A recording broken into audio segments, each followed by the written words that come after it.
David Baye here for MuscularDevelopment.com. We are in Miami for the 2014 NPC Nationals.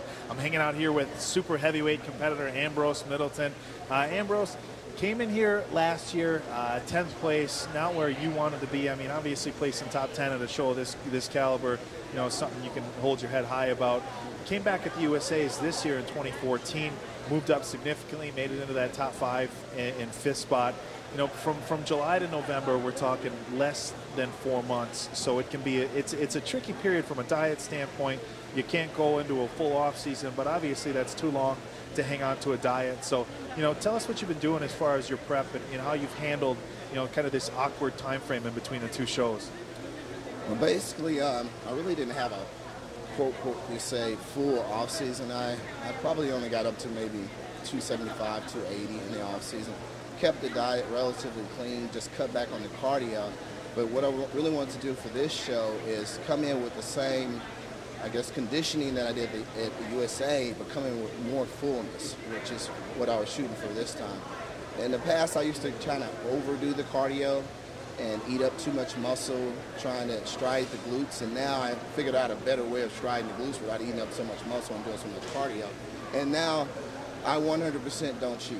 Never. I don't even have a cheat meal. Straight diet the whole way through. Chicken breast, turkey breast, sirloin. I just never cheat. You know, I just stick with it, and it's easier for me when I don't cheat because I don't have to make up grounds from eating the bad food. Right. Yeah, and some, you know, cheat meals seem to work out great for some guys. You see some guys that'll fill out. The scale doesn't really move a whole lot, but you know, I know I've dieted before where I've had cheat days on Sundays, and you know, you said it. On Monday, I'm 7 or 8 pounds heavier. It didn't work for me, dude. I mean, I read an article about how Dexter Jackson eats pretty much lean throughout, and so I just started getting more serious in the off season about relatively. I might not be 100% in the off season, but I'm still eating 80% clean even in the off season, so I don't gain all that bad weight that I have to get rid of and eat up muscle in the process of trying to get off that fat. No, and you're absolutely right about Dexter. You know, I've had a chance to have some meals with him in May, way before his Olympia prep, and he eats. I mean, it's every time we sat down with him, it was chicken and rice all the time. So, you know, if you want to be a pro, you got to eat like a pro.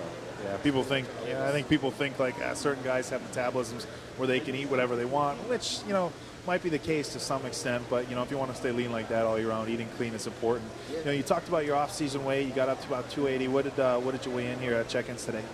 Right now, I'm rating 264 actually. Okay. So I'll probably drop another couple of pounds of water tonight and step on stage. I'll hit stage about 261, 262 tomorrow. And how does that compare to where you were at for last year's Nationals in the USA? Last year's Nationals, the difference last year's National, I'm going to be honest with you, I cooked a whole bunch of food. I didn't get a place that had a kitchen. The sweet potatoes that I brought fermented on me.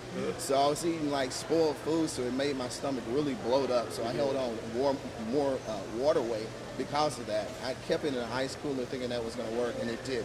So now I learned the error of my ways. Now I always get a room with a kitchen where I cook every meal fresh, and I don't have to bring anything. I go grocery shopping when I get here, and I cook everything just like I do at home, which keeps my body looking the best. Yeah, sometimes when you're in, you know, shape a couple days out from a competition, it's like you feel bad enough as it is, and heating up frozen tilapia and potatoes, it is pretty bad.